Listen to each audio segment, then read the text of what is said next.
Hello friends, welcome back to my channel Ponnuru Lakshmi vlogs. ఎలా ఉన్నారండి అందరూ? ఈరోజు ఒక ట్రెడిషనల్ స్వీట్ రెసిపీతో మీ ముందుకు వచ్చేసాను. సగ్గుబియ్యం సేమియా బెల్లంతో పాలు విరగకుండా ఎలా చేయాలో చూపిస్తాను. ఇదేమి కొత్త వంటకం అయితే కాదండి, పాత వంటకమే. అమ్మమ్మలు నానమ్మలు ఎప్పటి నుంచో మన ఇంట్లో ఏదైనా స్వీట్ తినాలి అనిపించినప్పుడు, ఏ అకేషన్ అయినా, పండగ అయినా, ఏదైనా గుడ్ న్యూస్ విన్నా వెంటనే మన వాళ్ళు చేసేది ఇదే. దీనికోసం ఒక గ్లాసు సగ్గుబియ్యం తీసుకొని 2 సార్లు కడిగేసి నానబెట్టి అదే గ్లాస్తో 4-5 గ్లాసులు నీళ్లు పోసేసి స్టవ్ పైన పెట్టాను. ఇప్పుడు అదే గ్లాస్తో ఒక గ్లాసు సేమియా తీసుకున్నాను. నీళ్లు మరిగినాయి. సగ్గుబియ్యం నానిపోయిన తర్వాత నీళ్లతో పాటుగా ఆ సగ్గుబియ్యాన్ని వాటర్లో యాడ్ చేసుకోవాలి. ఇవి ఒకసారి అలా తిప్పాలి, అడుగంటకుండా చక్కగా ఉడికేట్టుగా మధ్య మధ్యలో తిప్పుకుంటూ ఉండాలి. ఇప్పుడు ఇవి ఉడికేలోపు స్టవ్ పైన కళాయి పెట్టేసుకొని ఇంకొక పక్కన 2 స్పూన్ల నెయ్యిని యాడ్ చేసుకుందాం. ఇలా నెయ్యి వేసుకోవడం వల్ల పాయసం టేస్ట్ తాగుతుంటే అమృతంలా ఉంటుంది. ఇలా ఒకసారి ట్రై చేయండి.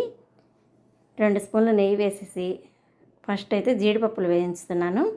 ఈ జీడిపప్పులు వేయించి పక్కకు తీసిన తర్వాత దోరగా వేయించండి, బాగుంటాయి గోల్డెన్ కలర్ వచ్చేవరకు. ఇప్పుడు కిస్మిస్ వేస్తున్నాను.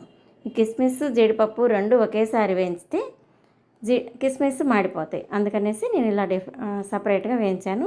ఇప్పుడు అదే నెయ్యిలో సేమియా కూడా వేయించుకొని ఇలా గోల్డెన్ కలర్ వచ్చిన తర్వాత తీసి పక్కకు పెట్టేయాలి. ఈ కలర్ అయితే వస్తే పర్ఫెక్ట్గా బాగుంటుంది టేస్ట్. ఇప్పుడు సగ్గుబియ్యం చూద్దాం. లోపల లైట్ వైట్ ఉండి పైన ట్రాన్స్పరెంట్ కలర్ వచ్చింది అనుకున్నప్పుడు సేమియాని ఇందులో యాడ్ చేసుకోవాలి. ఇది ఒక్కసారి ఉడికిన తర్వాత ఇలా పట్టుకొని చూస్తే కొంచెం విరగాలి, బాగా డబుల్ క్వాంటిటీలో ఉడకకూడదు. అలా ఉడికించుకుంటే బాగుంటుంది. ఇది ఉడుకుతుండగా ఒక 3-4 ఇలాచీలు ఇలా దంచేసుకొని వేసుకుంటే బాగుంటుంది. ఇలా దంచేసుకొని అప్పటికప్పుడు వేస్తాను నేనైతే.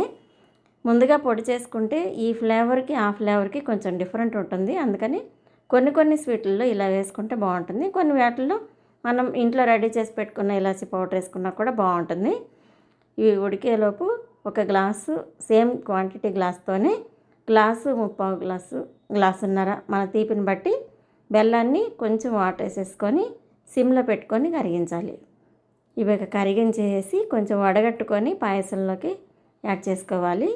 సేమియా కొంచెం ఉడికింది అనుకున్న తర్వాత పాయసంలోకి యాడ్ చేసేసుకొని ఈలోపు 1/2 లీటర్ పాలని కాచి చల్లార్చిన పాలు మాత్రమే యాడ్ చేయాలి. పాలు ఆరకుండా పాయసంలో పోయొద్దండి, విరిగిపోతాయి.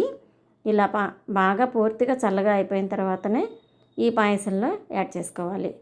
ఇలా మొత్తం అంతా ఒకసారి మిక్స్ చేసుకున్నాక స్టవ్ ఆఫ్ చేసేయాలండి. స్టవ్ ఆఫ్ చేసిన తర్వాత పాలు పోసుకొని మొత్తం అంతా ఒకసారి కలిపేసేసి దీనిపైన డ్రై ఫ్రూట్స్ వేసుకొని సర్వ్ చేసుకోవడమే. చూసారా పాయసం ఎలా ఉందో? ఈ స్ట్రక్చర్లో ఉంటే పాయసం చాలా బాగుంటుంది, చిక్కబడదు అండ్ పాలు విరగవు. ఈ టిప్స్ అయితే ఫాలో అవ్వండి. మరి మీరు కూడా ఏ అకేషన్ వచ్చినా ఇలాంటి మంచి స్వీట్ రెసిపీస్ చేసేసేయండి, చాలా బాగుంటాయి. మరి మీకు ఈ స్వీట్ రెసిపీ నచ్చితే లైక్ చేయండి, షేర్ చేయండి, సబ్స్క్రైబ్ చేసేయండి ఫ్రెండ్స్. Thank you.